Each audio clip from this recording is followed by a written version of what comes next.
step into the fascinating world of history, where ambition, betrayal, and power shaped the lives of Anne Boleyn and Catherine Howard. Two queens, two tragic fates.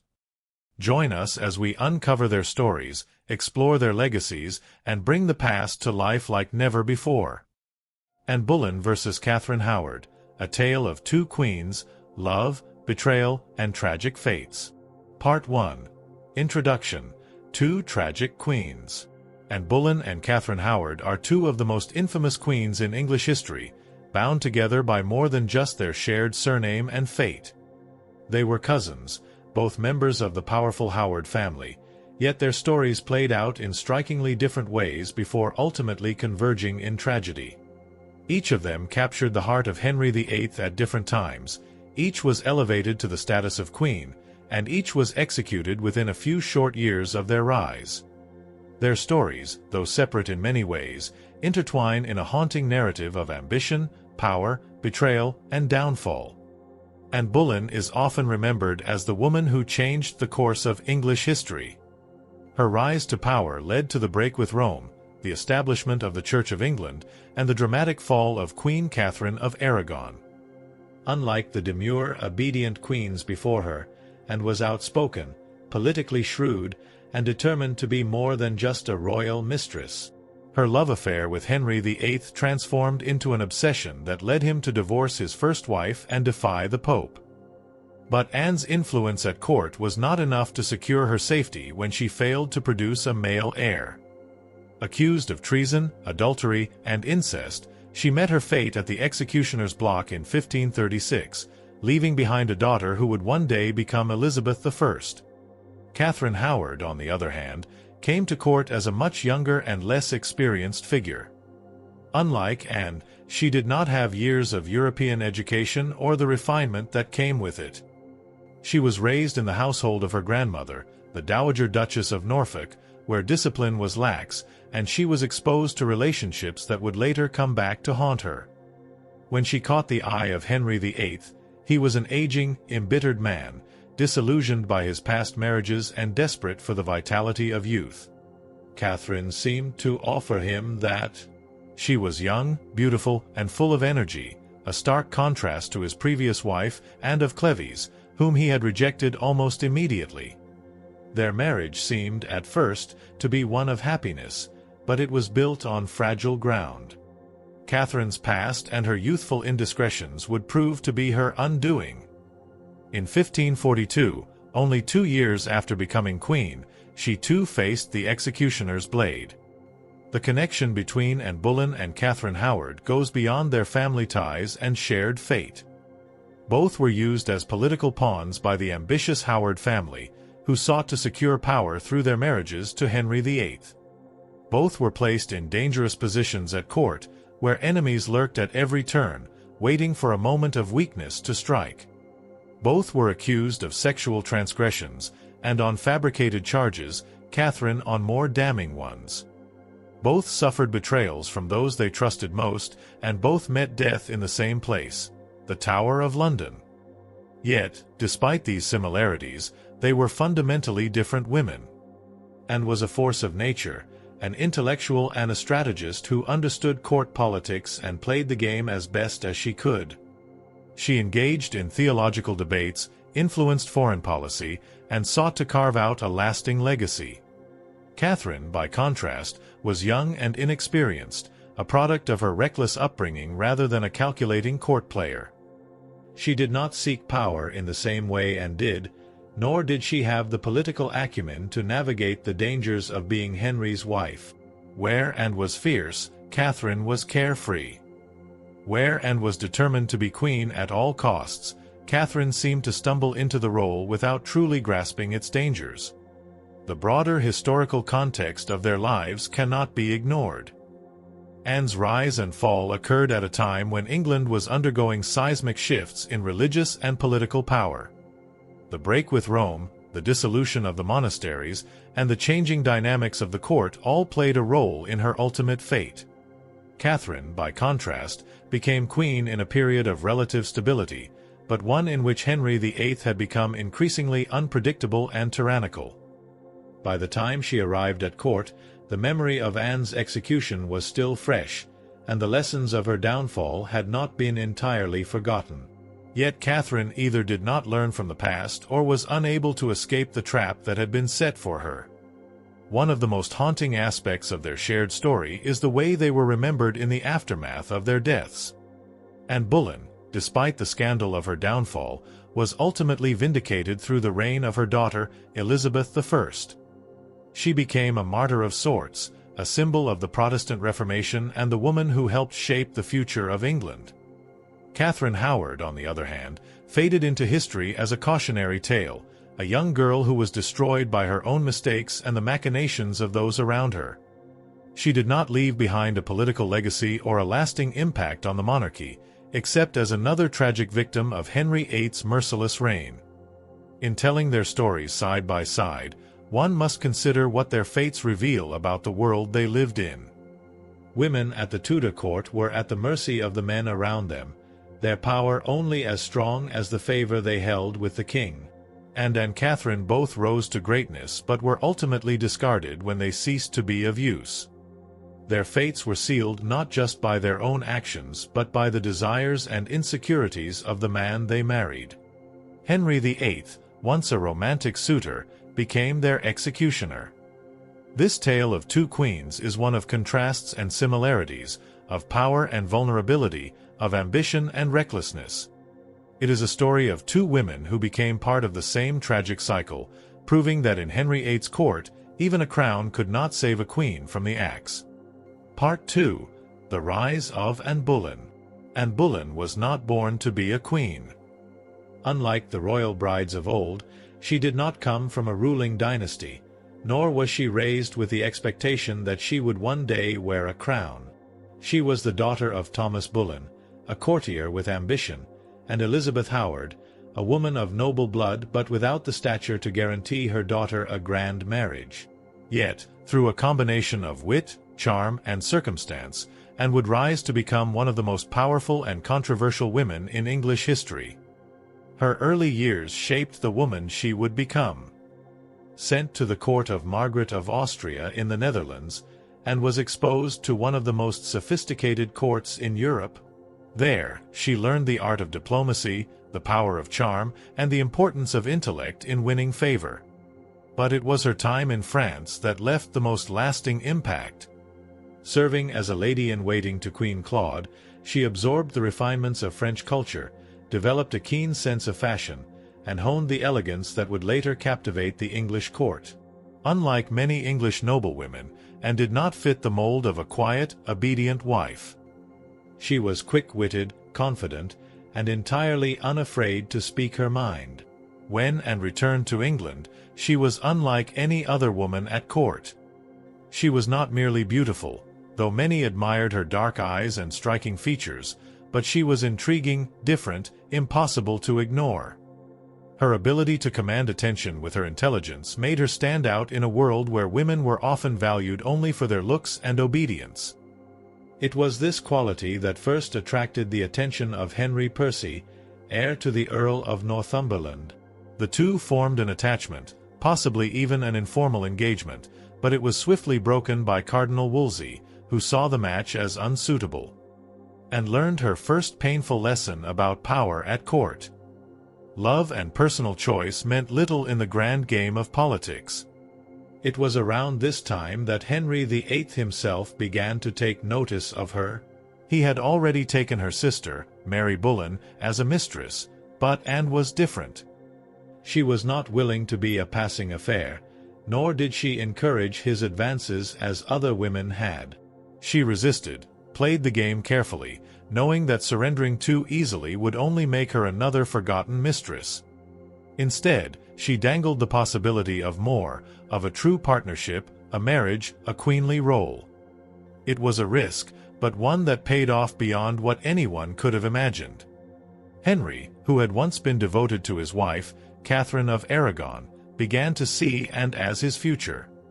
The problem was that he was still very much married, and Catherine was no ordinary woman. As the daughter of Isabella I of Castile and Ferdinand II of Aragon, she was royal to her core, and she would not simply step aside. She had given Henry a daughter, Mary, and despite her inability to bear a son, she remained firm in her belief that she was his rightful wife. The Pope agreed, and so did much of Europe. But Henry was not a man who accepted obstacles lightly. His pursuit of and became a battle not just for love, but for absolute power. In order to have her, he had to defy the greatest authority of all, the Catholic Church. What began as a personal infatuation soon became a political and religious revolution. Henry sought an annulment, but when the Pope refused, he took matters into his own hands. He rejected papal authority, declared himself supreme head of the Church of England, and severed ties with Rome. And Boleyn was at the heart of it all. In 1533, after years of struggle, Henry finally married, and in secret. She was already pregnant, and the hope was that she carried the long-awaited male heir. That same year, she was crowned queen in a lavish ceremony, with all the splendor of a woman who had won the ultimate prize. But her victory was not complete. When she gave birth later that year, it was not the son Henry had prayed for. It was a girl, Elizabeth. The disappointment was profound, though Henry tried to remain hopeful that a son would follow. But Anne's position had already begun to weaken. Her rise had created enemies at every turn. Catherine's supporters, the Spanish ambassador, conservative nobles, and even the common people viewed her as an interloper, a usurper who had stolen a rightful queen's place. Worse still, she was not meek and submissive like Catherine. She challenged Henry, argued with him, and refused to be silenced. For a time, he was captivated by her fiery spirit, but as the years passed, the very traits that had drawn him to her became a source of frustration. And understood court politics, but she underestimated the precariousness of her own position. She had won Henry's love, but love was fickle, and power in Tudor England was dangerous. She was no longer the alluring mistress just out of reach. She was the wife who had failed to give Henry a son, and with each passing year, his patience wore thinner. The very break with Rome that had once given her power now became a source of risk, as enemies plotted in the shadows, waiting for the moment when she would fall. What had seemed like an unstoppable ascent was now beginning to shift. The whispers of discontent grew louder. Henry's eye wandered once more, and Anne, so skilled at navigating the politics of love, found herself in a battle she was doomed to lose. The queen who had once been untouchable was now walking a dangerous path. The very forces that had lifted her to the throne would soon conspire to bring her down. Part 3: Anne's Triumph and Tragedy. And Boleyn had reached the pinnacle of power. She was Queen of England, wife to Henry VIII, and mother to the future Elizabeth I. Yet, even in her moment of triumph, the shadows of danger loomed over her. The very forces that had propelled her to greatness, her intelligence, ambition, and defiance, were the same forces that would ultimately seal her fate. Her marriage to Henry was built on passion, rebellion, and political upheaval. Unlike the queens before her, Anne was not a passive consort. She was a partner in Henry's great experiment of breaking from Rome, establishing the Church of England, and redefining royal authority. She involved herself in matters of state, advised Henry on religious reforms, and even intervened in matters of foreign policy. But in doing so, she made powerful enemies. The old nobility, the staunch Catholics, and the supporters of Catherine of Aragon never forgave her for taking the place of their beloved queen. Anne was not merely disliked, she was hated. Her greatest failure in the eyes of Henry was her inability to produce a male heir. Elizabeth's birth in 1533 had been a bitter disappointment to a king who longed for a son. And suffered miscarriages, each one a blow not just to her body but to her position at court. In 1534, she was pregnant again, only for the child to be lost. By 1536, the pressure had become unbearable. That year, Anne suffered another miscarriage, this time of a male child. It was the final straw. Henry, once devoted to her, now saw her as a failure. His love, so intense in the beginning, had soured into indifference and, worse, resentment. As Anne's power waned, another woman emerged in her place. Jane Seymour, the quiet and obedient lady-in-waiting, caught Henry's attention. She was everything and was not, gentle, submissive, and unthreatening. Unlike Anne, who had refused to be a mistress, Jane played her role carefully, never openly challenging but positioning herself as a contrast to the Queen. Henry, ever impatient for a male heir, saw in Jane a second chance. But to marry her, and had to be removed. The plot against and took shape with remarkable speed. Thomas Cromwell, once her greatest ally, turned against her. Political necessity dictated it, and had become a liability, her presence a source of division within the kingdom. Cromwell, who had built his career on securing Henry's desires, now orchestrated her downfall. The accusations came swiftly and brutally. Adultery, treason, incest, and was accused of betraying the king with multiple men, including her own brother, George Boleyn. The charges were almost certainly false, concocted to ensure that her fall would be absolute. Witnesses were found, confessions were extracted under duress, and a trial was set. But the outcome had already been decided, and faced her trial with the dignity and sharp wit that had defined her. She denied all charges, defended herself with eloquence, and pointed out the absurdity of the accusations. But it did not matter. The jury, made up of her enemies, had no intention of acquitting her. She was found guilty. The sentence was death. She spent her final days in the Tower of London, the same place where she had once celebrated her coronation. Now, the crowds that had once cheered her whispered in fear and fascination. And, who had commanded attention for so long, now awaited her fate in solitude. On May 19, 1536, she was led to the scaffold. She wore a simple gown, her long dark hair tucked beneath an English gable hood. She spoke calmly, praising Henry as a good and gracious king, refusing to show bitterness even as she faced death. Perhaps she hoped her daughter, Elizabeth, would be spared the consequences of her downfall. The execution was swift. A French swordsman had been brought in, a rare mercy granted by Henry. With a single stroke, and Boleyn's life ended. The woman who had once held the heart of the king, who had changed the course of England's history, was gone. Her body was buried in an unmarked grave in the chapel of St. Peter ad Vincula, her name erased from court, her memory suppressed. But history would not forget her.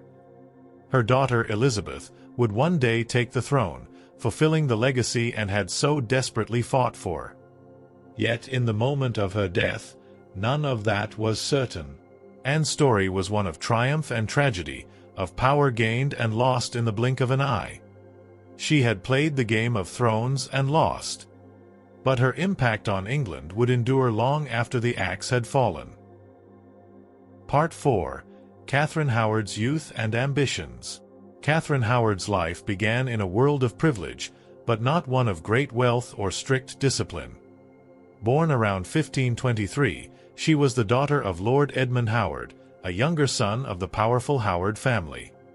Unlike her cousin Anne Boleyn, who was raised in royal courts and exposed to the finest education, Catherine's upbringing was far less structured. Her father was impoverished, relying on the generosity of relatives, and her mother died when she was still a child. Without a strong parental presence, Catherine was sent to live with her grandmother, the Dowager Duchess of Norfolk, at Lambeth Palace. It was here that her early character and fate were shaped. Life in the Dowager Duchess's household was chaotic. The Duchess oversaw many wards, mostly young girls of noble birth, but discipline was lax. The girls were given a great deal of freedom, and Catherine, lively and full of youthful energy, thrived in this unstructured environment. She was not formally educated in the way Anne Boleyn had been, Nor was she trained for a role of great importance. Instead, she learned the arts of courtly behavior, music, dance, and the charm that would later captivate a king. But this freedom came at a cost. The lack of strict supervision meant that Catherine was exposed to relationships that would later haunt her. At a young age, she became involved with Henry Mannix, a music teacher who was significantly older than her. Their relationship, though never fully consummated, was inappropriate for a girl of her status. Mannix later admitted that they had been intimate, though Catherine later dismissed it as foolish flirtation. More damaging, however, was her involvement with Francis Dereham, a secretary in the household. This relationship was more serious, and unlike Mannix, Dereham treated Catherine as a future wife rather than a passing infatuation. They called each other husband and wife, and it is believed they engaged in a physical relationship. What Catherine did not realize was that such past indiscretions could be deadly in the world of the Tudor court. In her youthful innocence, she may have thought of these affairs as harmless.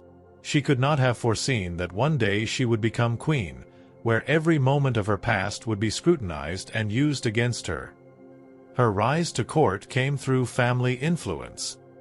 The Howard family, eager to regain power after Anne Boleyn's downfall, positioned Catherine as a lady-in-waiting to Anne of Cleves, Henry VIII's fourth wife. Catherine was young, beautiful, and full of energy.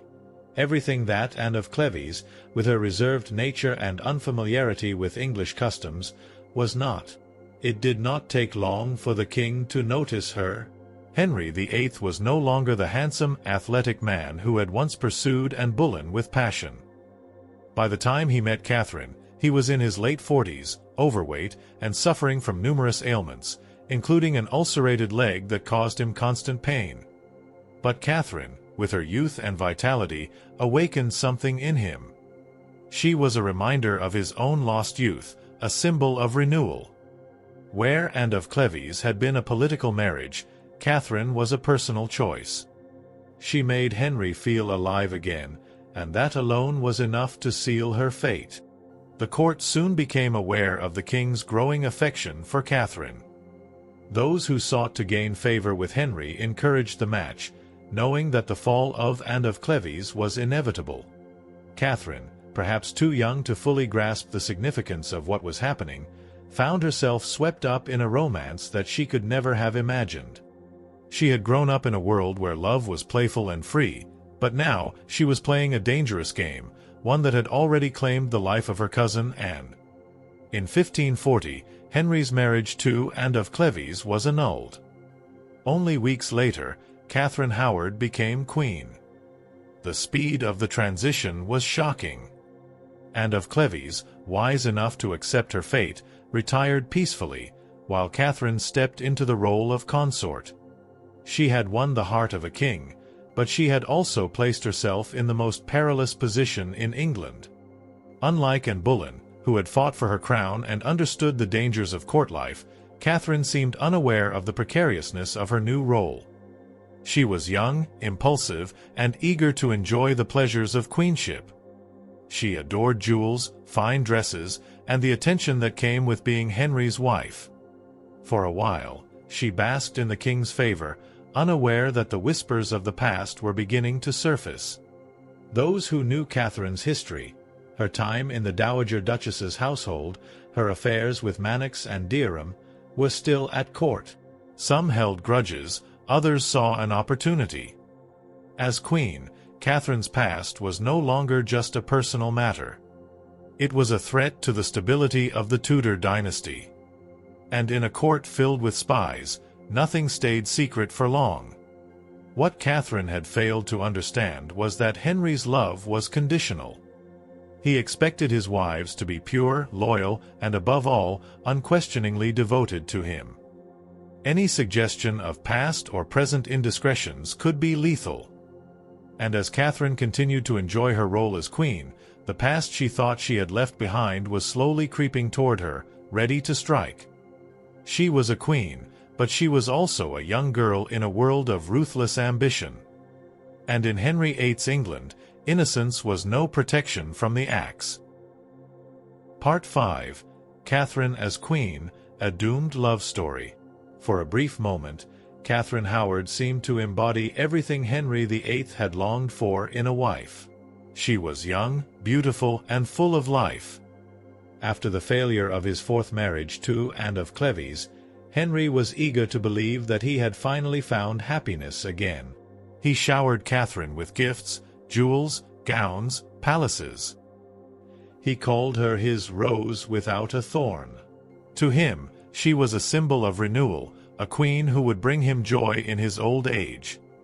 But while Henry saw Catherine as a fresh start, others saw her as a fleeting amusement. At court, there were whispers. Some viewed her as an unworthy queen, a foolish girl elevated too high.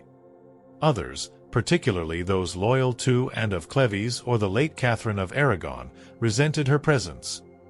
She had done nothing to win their trust, nor had she built the alliances necessary to protect herself. She was too young, too naive, too unaware of the dangers surrounding her. Despite this, Catherine seemed to enjoy her role. She delighted in court entertainments, dances, and feasts. Unlike Anne Boleyn, who had involved herself in political matters, Catherine had little interest in affairs of state. She was not a reformer, not a strategist, not a woman seeking power. She was simply a girl who had been thrust into the most powerful position in England, expected to play the part of queen while still carrying the carefree spirit of her youth. But Henry's devotion was not enough to shield her from scandal. The king adored Catherine, but his love was possessive, conditional. He expected absolute loyalty, purity, and devotion. Any sign of betrayal, real or imagined, would mean disaster. And Catherine, blinded by youth and inexperience, did not realize how fragile her position truly was. At the heart of her downfall was one undeniable truth: she was not prepared to be queen. Unlike Anne Boleyn, who had spent years fighting for her position and understood the dangers of court life, Catherine was ill-equipped for the pressures of queenship. She had been raised in an undisciplined household, where flirtation and secret meetings were commonplace. She did not grasp the weight of her past, nor did she understand the risks of continuing such behavior as queen. As Henry's wife, Catherine should have been cautious. But instead, she surrounded herself with familiar faces from her past, bringing Francis Dereham into her household as her personal secretary. It was a dangerous mistake. Dereham knew too much. He had been part of her life before she became queen, and his presence at court raised questions. People talked. Servants gossiped. And soon, whispers of Catherine's past began to spread. But it was not just her past that would seal her fate. It was her present. At some point during her marriage, Catherine became involved with Thomas Culpeper, a favored gentleman of Henry's court. The exact nature of their relationship remains unclear. Some believe they were lovers, others argue that their meetings were merely flirtations, a reckless but innocent indulgence.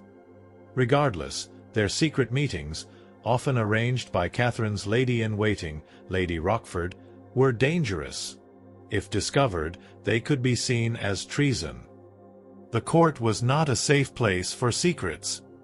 There were always eyes watching, ears listening. It did not take long before rumors of Catherine's meetings with Culpeper reached those who had reason to investigate. Thomas Cranmer, the Archbishop of Canterbury, was among the first to be informed.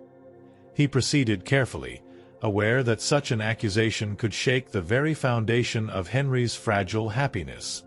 He gathered evidence, questioned witnesses, and waited for the right moment to act. Catherine, oblivious to the growing storm, continued to move through court as if nothing had changed. She had no idea that her enemies were closing in. She still believed she was untouchable, that Henry's love would protect her. She could not have been more wrong. When Cranmer finally presented his findings to the king, Henry was devastated. He had loved Catherine, adored her, believed she was pure and innocent. To learn otherwise was a crushing betrayal. At first, he refused to believe the accusations. But as more evidence surfaced, letters, testimonies, accounts of secret meetings, his heartbreak turned to rage. Catherine was placed under house arrest, confined to her chambers as the investigation continued. Her household was questioned, her servants threatened. Francis Dereham and Thomas Culpeper were arrested and brutally interrogated. Under torture, they confessed to their involvement with the Queen. Whether their confessions were entirely truthful remains uncertain. But in Henry's mind, the case was closed. Catherine had betrayed him. And for that, she would pay the ultimate price. As her world collapsed around her, Catherine's once lively spirit faded. She realized too late that she had been playing a game she did not understand.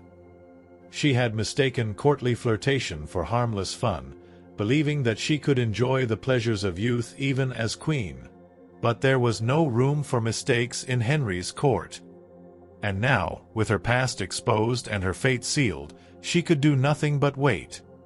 The girl who had once danced so joyfully in Henry's halls was now trapped, watching as her life unraveled before her eyes. Part 6. The Fall of Catherine Howard. Catherine Howard had always been carefree, light-hearted, and full of youthful energy. But now, that same impulsiveness had led her to the edge of destruction. The accusations against her were no longer just whispers. They were formal charges, presented to the king himself. And Henry VIII, the man who had once called her his rose without a thorn, was no longer a doting husband. He was a betrayed, humiliated ruler, a man whose love had curdled into fury. In November 1541, everything changed. Catherine was at Hampton Court Palace when she was first informed that she was under suspicion. She had no warning, no time to prepare. A royal council arrived at her door, summoning her for questioning. At first, she did not fully understand what was happening. But when she was told that her past with Francis Dereham had been revealed, panic set in. She collapsed into hysterics, screaming and crying, begging to see the king. But Henry refused to face her. He had left Hampton Court, unable to bear the sight of his disgraced wife. Catherine was confined to her chambers, watched over by guards. The once merry court, where she had laughed and danced, had turned into a prison. Servants who had once flocked to her side now avoided her, terrified of being associated with a condemned queen. The same nobles who had supported her rise were now distancing themselves, ensuring their own safety as her fate was sealed.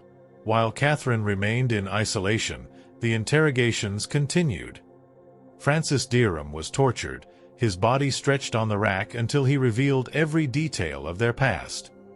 Under unbearable pain, he confessed to having been intimate with Catherine before she became queen. But then, he made a desperate claim: he was not her real lover. That title, he said, belonged to Thomas Culpeper. It was all Henry needed to hear.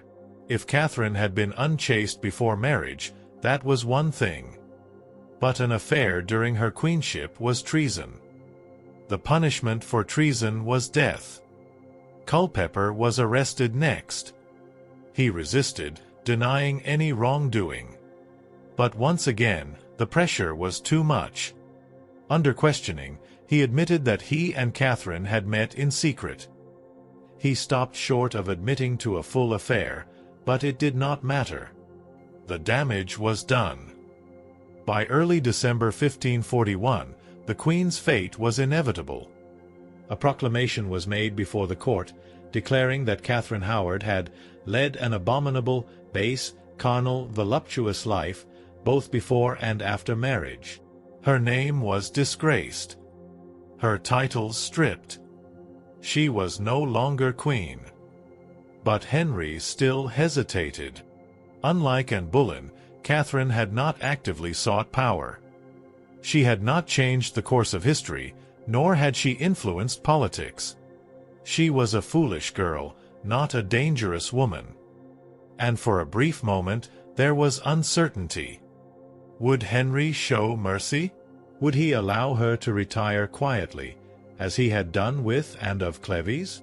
Catherine, still clinging to hope, believed he might. She sent desperate pleas to Henry, begging for his forgiveness. She claimed she had been tricked by Derham, that she had never intended to betray the king.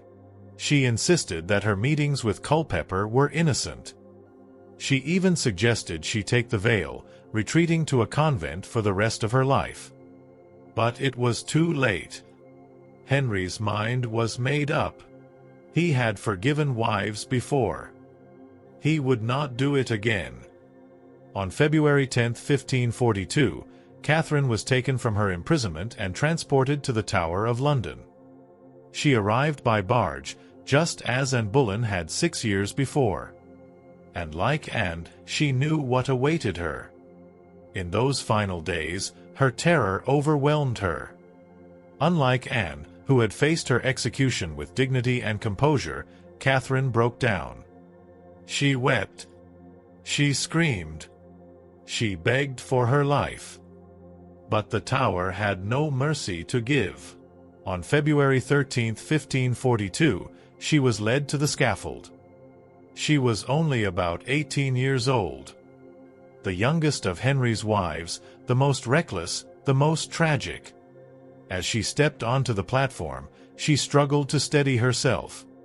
Witnesses later claimed that she spoke only briefly, acknowledging her sins and asking for God's forgiveness. Then she knelt. The executioner raised his axe. A moment later, Catherine Howard was no more. Her body was buried in an unmarked grave in the chapel of St. Peter ad Vincula, alongside Anne Boleyn. 2 cousins, 2 queens, 2 tragic fates. The court moved on. Another queen would come. Henry would marry again. But the memory of Catherine Howard lingered. She had lived as a queen but died as a warning. A girl who had played a game she did not understand. And lost. Part 7. The Legacy of Anne and Catherine. The executions of Anne Boleyn and Catherine Howard left deep scars on the Tudor court. Both women had been queens, both had captured Henry's heart, and both had lost their lives under the executioner's axe. But their legacies were not the same, and had changed the course of history, leaving behind a daughter who would one day rule England.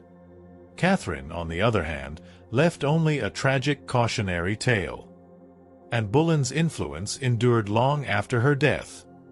Her time as queen had been brief, but the impact was undeniable. She had been a driving force behind England's break from the Catholic Church, reshaping the country's religious future. She had given birth to Elizabeth, the child who would grow up to be one of England's greatest monarchs. Even in disgrace, even in death, Anne's presence never truly faded. Her enemies had sought to erase her, but history would not allow it. Catherine Howard's story was different. She had entered history as a mere girl, plucked from obscurity and placed on a throne she was never prepared to hold. Unlike Anne, she had not shaped policy, nor had she fought for reform. Her queenship had been marked by youth and folly rather than ambition and strategy. And when she fell, she left nothing behind but sorrow and scandal. But despite their differences, the fates of these 2 queens were forever intertwined. They had both been members of the Howard family, cousins bound by blood. They had both risen and fallen in the same glittering yet deadly court. They had both suffered the wrath of a king who had once adored them. And in the end, they had both been buried in the same cold chapel, their names whispered in caution for generations to come. For Anne, her legacy was ultimately redeemed. Over time, historians reassessed her role, recognizing her intelligence, wit, and political acumen. Elizabeth I, the daughter she had fought so hard to give a future, became a queen who would define an era. And in doing so, she ensured that her mother's memory would never fade, and was no longer just the doomed second wife of Henry VIII. She was the mother of a queen, the woman who had altered England's destiny. Catherine's legacy, however, remained more tragic. While Anne had been remembered for her achievements, Catherine was remembered only for her mistakes. Her story became a lesson in caution rather than a tale of triumph. The image of the reckless young queen, running through the halls of Hampton Court in desperation, haunted history. Where Anne had been seen as dangerous, Catherine was viewed as pitiful. A girl who had never truly understood the game she was playing. But was Catherine's legacy truly just that of a foolish child? Or was there something more to her story? Some historians argue that Catherine was not simply naive but a victim of the world she was born into. A young girl thrust into an impossible position, caught between the ambitions of her family and the expectations of a ruthless king. She had been given little education, little guidance, and no preparation for the role she was meant to play. In many ways, she had never stood a chance. Perhaps that is why her story remains so compelling. She was not a queen of power, not a woman of great political influence. But she was real. A girl who had once laughed, danced, and believed in love. A girl who had been given a crown she did not understand, only to be destroyed by it. The shadows of Anne and Catherine still linger in England's history. Their names etched into the very foundations of Henry's court. Their fates a reminder of the dangers of power, the ruthlessness of ambition, and the fleeting nature of royal favor. And had left behind a daughter who would change the world. Catherine had left behind only whispers of what might have been.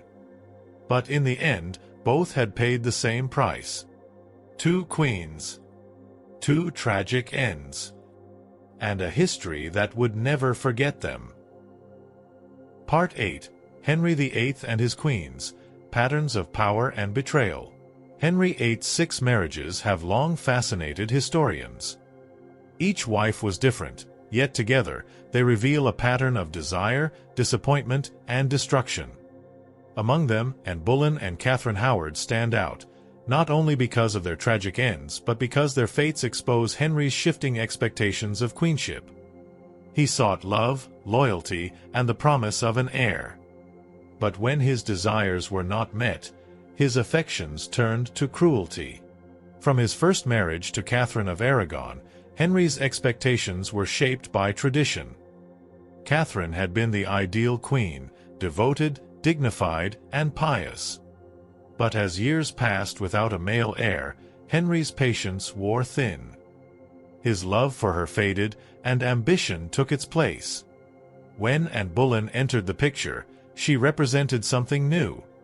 A queen not chosen for diplomacy but for passion. She was unlike any woman Henry had ever known. Clever, strong-willed, and unwilling to be merely an ornament. At first, Henry adored her defiance. But over time, the very traits that had drawn him to and became the reasons for her downfall. She had demanded too much, fought too hard, and made too many enemies. When she failed to give Henry the son he desperately wanted, he turned against her. She had once been his great love. Now, she was an inconvenience to be removed. Catherine Howard's rise followed a different path, yet it ended in the same tragedy. Henry, older and more desperate for happiness, believed she could bring back his youth. He saw in her the laughter and innocence he had lost. But his expectations were impossible. He wanted a woman untouched by the world, yet he had chosen someone whose past could not be erased. When her indiscretions were revealed, his adoration collapsed into fury.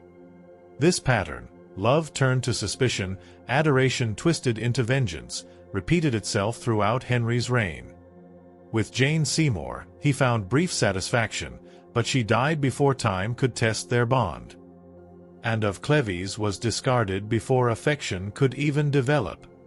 Catherine Howard was executed before she could mature beyond her reckless youth. And his final wife, Catherine Parr, survived by playing a careful game of obedience and intelligence. Henry's treatment of his wives was not merely the story of a man disappointed in love.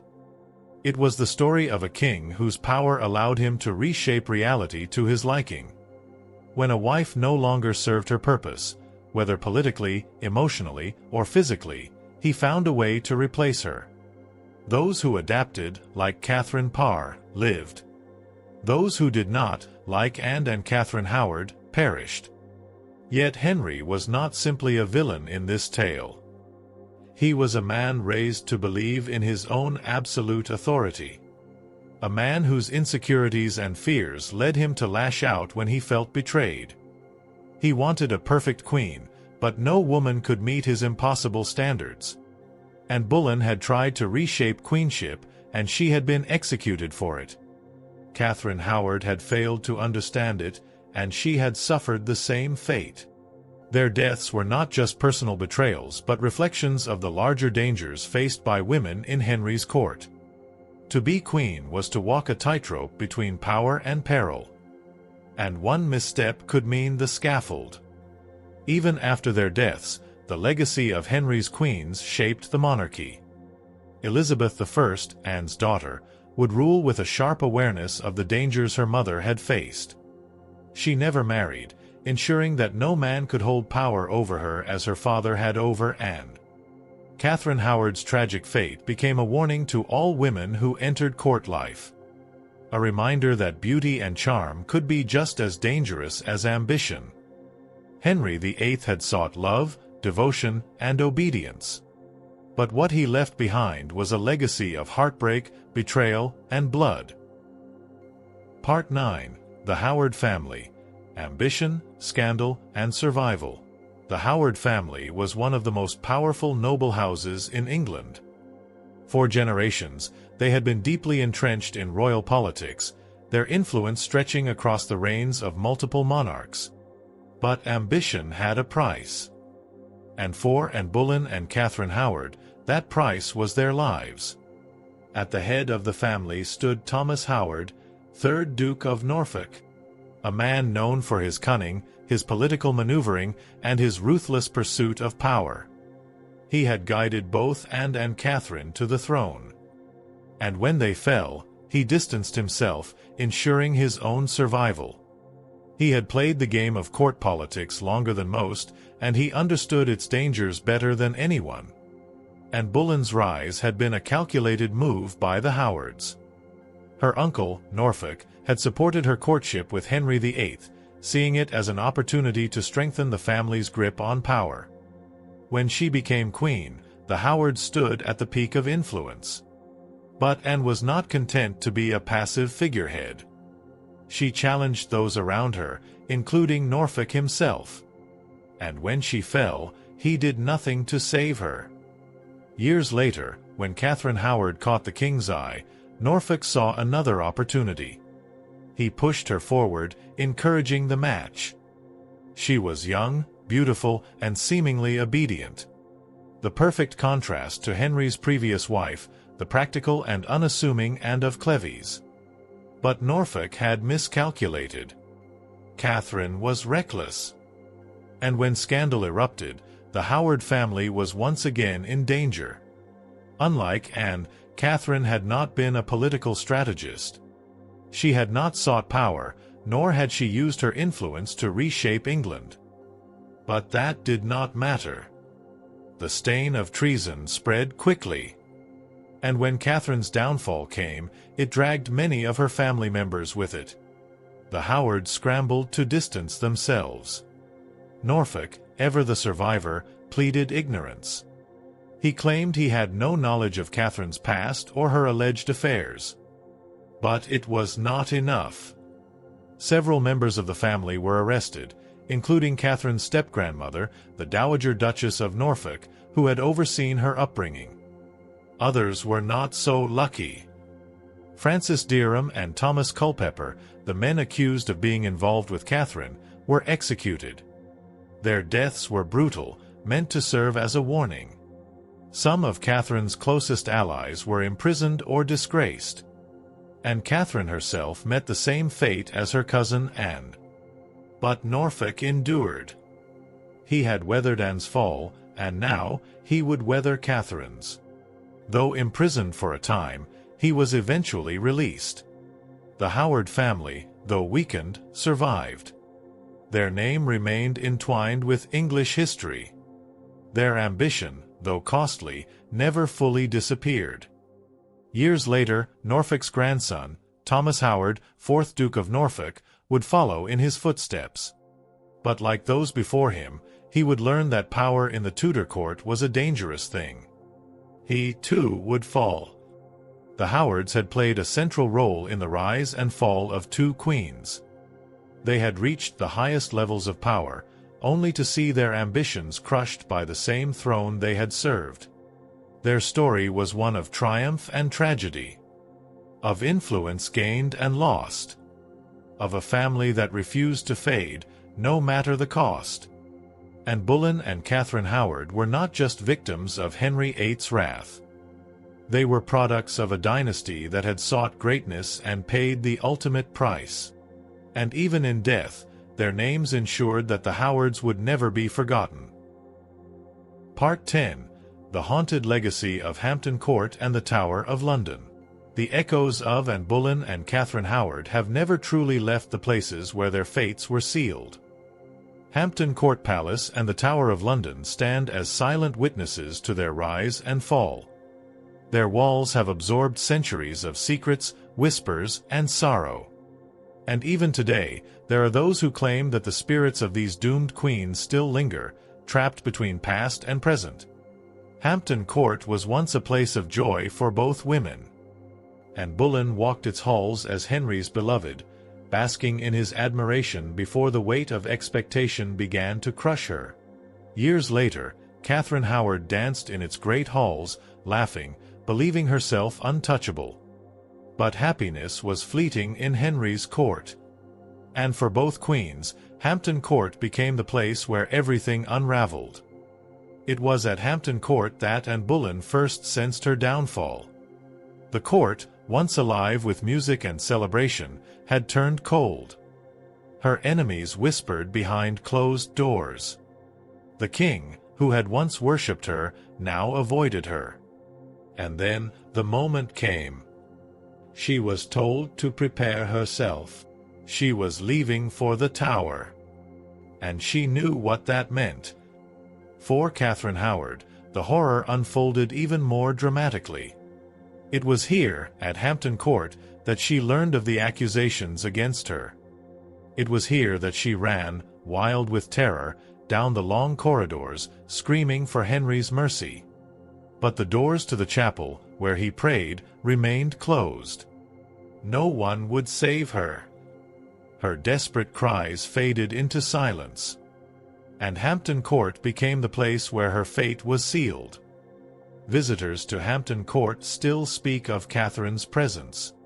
They tell of a ghostly figure running through the haunted gallery, her footsteps echoing in the empty halls.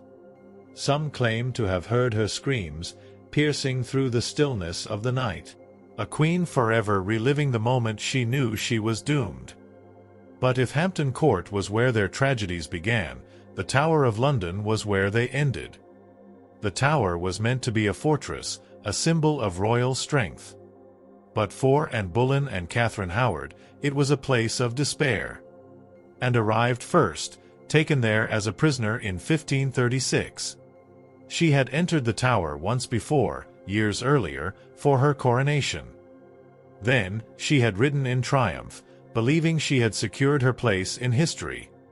Now, she entered in disgrace, knowing she would never leave alive. The days she spent in the Tower were filled with uncertainty. She was questioned, watched, stripped of her title. And finally, she was led to the scaffold. She died with dignity, refusing to let fear consume her. But her story was not over. For centuries, Tower guards and visitors have reported sightings of Anne's ghost. Some say she walks the corridors, her presence cold and unsettling. Others claim to have seen her standing near the site of her execution, her head still upon her shoulders, her face unreadable. A queen denied justice, lingering where her life was stolen. Catherine Howard's time in the Tower was even more pitiful. Unlike Anne, she was not prepared for death. She had no time to compose herself, no chance to accept her fate. She arrived young, terrified, and completely broken. While Anne had faced her end with a sense of defiance, Catherine collapsed under the weight of it. She begged for her life, pleaded for mercy. But there was none to give. On the morning of her execution, she could barely walk. She had to be carried to the scaffold, shaking with fear. And as she knelt, she spoke no grand final words. Only a quiet prayer, asking for God's forgiveness. Her ghost, too, is said to haunt the Tower. Unlike Anne, whose spirit is often described as regal and composed, Catherine's presence is one of sorrow and fear. Some claim to have heard weeping in the night. Others say they have seen a young woman in white, wandering aimlessly, searching for an escape that will never come. Hampton Court and the Tower of London remain forever tied to these queens. Their histories intertwined with the echoes of betrayal, love, and loss. And whether one believes in ghosts or not, one thing is certain. The stories of Anne Boleyn and Catherine Howard have never truly faded. Their legacies live on, woven into the very stones of the places where they met their tragic ends. Part 11.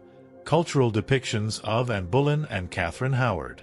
The tragic lives of Anne Boleyn and Catherine Howard have fascinated historians, writers, and artists for centuries. Their stories have been retold, reimagined, and sometimes distorted. From Tudor-era chronicles to modern television series, their legacies have taken on many forms. Some see Anne as a brilliant reformer, others as a scheming seductress. Catherine is often portrayed as a foolish girl, but some argue she was a victim of forces beyond her control. No matter the interpretation, their stories refuse to be forgotten. Anne Boleyn has been one of the most frequently depicted figures in English history. Her image has shifted over time, reflecting changing attitudes toward women, power, and ambition. In the centuries after her death, she was often painted as a villain. Catholic writers described her as a manipulative temptress who led Henry VIII astray, luring him into sin and chaos. Protestant reformers, however, saw her as a martyr, a woman whose death paved the way for England's break from Rome. The Victorians were drawn to Anne's romance with Henry, portraying her as a tragic heroine undone by love and betrayal. The idea of Anne as a misunderstood queen gained popularity, and by the 20th century, she had become an almost feminist figure. Films, novels, and plays began to depict her as a woman ahead of her time, intelligent, strong-willed, and unjustly executed. One of the most famous portrayals of Anne Boleyn came in The Other Boleyn Girl, a novel by Philippa Gregory, later adapted into a film. This version of Anne was ambitious and ruthless, willing to do anything to achieve her goals. But the historical accuracy of the story has been widely debated. Some critics argue that it exaggerates Anne's cruelty, while others believe it captures the harsh realities of court life. Another significant portrayal came in Anne of the Thousand Days, a 1969 film starring Genevieve Bujold. This Anne was proud, defiant, and passionate. The film emphasized her love for Henry and the tragic nature of her downfall, leaving audiences with a sense of injustice at her execution. In recent years, The Tudors, a historical drama series, introduced a new generation to Anne Boleyn. Natalie Dormer's portrayal presented Anne as both ambitious and vulnerable, a woman caught in the dangerous politics of Henry's court. Her performance was widely praised, highlighting Anne's intelligence and the pressures she faced. Catherine Howard, by contrast, has not been given the same complexity in popular culture. Where Anne is seen as powerful and politically engaged, Catherine is often reduced to a naive girl who made reckless mistakes. Early depictions of Catherine were harsh, painting her as a foolish and immoral woman who deserved her fate. She was frequently described as nothing more than a frivolous child who had no understanding of queenship. Many historical accounts portrayed her downfall as a result of her own ignorance rather than the manipulation of those around her. It wasn't until later centuries that a more sympathetic view of Catherine emerged. Historians began to explore her youth and lack of education, arguing that she was a victim rather than a villain. Some modern interpretations present her as a pawn used by her family, a girl thrown into a world she was unprepared for. One of the most memorable portrayals of Catherine came in Catherine Howard, a novel by Jessica Smith, which reimagines her as a tragic figure rather than simply a foolish one. Another notable depiction is found in The Tudors, where Tamsin Merchant played Catherine as playful and carefree at first, but later terrified and broken when she realized the danger she was in. This portrayal brought attention to the emotional weight of her story, showing her as more than just a scandalous queen. Perhaps one of the most creative retellings of both queens' stories comes from Six, the musical. This modern pop-infused retelling of Henry VIII's wives gives a playful, confident personality, while Catherine is portrayed as a fun-loving girl whose life was cut short too soon. The musical reclaims their voices, allowing them to tell their own stories rather than being defined by history's judgments. What makes Anne Boleyn and Catherine Howard so enduring in popular culture is that they represent two sides of the same coin. Anne was ambitious, strategic, and politically aware, yet she still met a tragic end. Catherine was young, inexperienced, and carefree, and she too was destroyed by the same system. Their stories continue to resonate because they reflect the dangers of power, the volatility of royal favor, and the struggle of women trying to survive in a world controlled by men. Through books, films, plays, and television, the stories of these two queens have been told and retold, each version offering new insights and perspectives. Whether seen as cautionary tales, feminist icons, or tragic heroines, one thing remains clear. The legacy of Anne Boleyn and Catherine Howard is far from forgotten. Part 12. The Enduring Fascination with Anne and Catherine. Centuries have passed since Anne Boleyn and Catherine Howard met their tragic fates. Yet their stories refuse to fade. They linger in history books, in art, in film, and in whispered tales of ghosts wandering palace halls. Something about them captivates generation after generation. Their lives were short, their reigns even shorter, but their impact on history is undeniable. What is it that keeps people drawn to Anne and Catherine? Perhaps it is the drama of their stories, filled with passion, betrayal, and tragedy. Or maybe it is the fact that they were so young, so full of promise, only to be destroyed by the very man who once adored them. Their tales are reminders of how quickly fortune can change in a world ruled by power and politics. Anne Boleyn's name is forever linked to one of the greatest turning points in English history. Without her, there might not have been a Church of England. Henry VIII might never have broken from Rome. Her daughter, Elizabeth I, might never have been born. Anne's influence reached far beyond her own life, shaping the very fabric of England's religious and political landscape. And yet, she is often remembered more for her downfall than for her achievements. The ambitious queen who dared to challenge the king and paid the ultimate price. Catherine Howard, in contrast, is remembered more for her tragedy than for any lasting impact on history. She did not shape England's future as Anne did, nor did she leave behind a daughter to carry on her legacy. But her story remains compelling because it is one of youth and innocence lost. She was not a political mastermind, nor a great reformer. She was simply a young woman thrust into a world she was never prepared for. And in many ways, that makes her fate even more heartbreaking. There is something deeply human about both queens' stories. Anne was intelligent and ambitious, but she could not escape the jealousy and scheming of court politics. Catherine was carefree and trusting, but she was surrounded by those who sought to use her for their own gain. They were not simply victims, nor were they merely cautionary tales. They were real women, living in a time when a queen's life depended on the king's favor. Their stories also force us to question the nature of history itself. Were they truly as history paints them?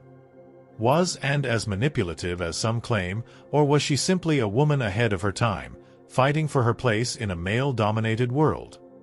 Was Catherine really foolish and reckless, or was she just a girl who never had the chance to learn how to survive in the treacherous world of the Tudor court? Modern perspectives have reshaped how we see both queens. In recent years, historians and writers have sought to give them more depth, exploring their emotions, their struggles, and the pressures they faced. Rather than being defined by their tragic ends, they are now seen as complex individuals, each with their own strengths and vulnerabilities. The fascination with Anne and Catherine is unlikely to fade anytime soon. New books continue to be written about them. New films and television series bring their stories to life for new generations. Their ghosts, both literal and figurative, still haunt the places where they once walked. And as long as people are drawn to the drama, the romance, and the tragedy of the Tudor era, their names will never be forgotten. And Boleyn and Catherine Howard were cousins, queens, and ultimately, victims of the same man. But in death, they have achieved a kind of immortality. They live on in history, in legend, and in the endless retellings of their stories. And perhaps that is the greatest irony of all. Henry VIII sought to erase them from his life, to move forward as if they had never existed. Yet today, it is Anne and Catherine who are remembered, while Henry is often defined by the wives he tried to forget. Their legacies remain, not just as tragic figures of history, but as symbols of ambition, power, and the dangers of being a queen in a king's world.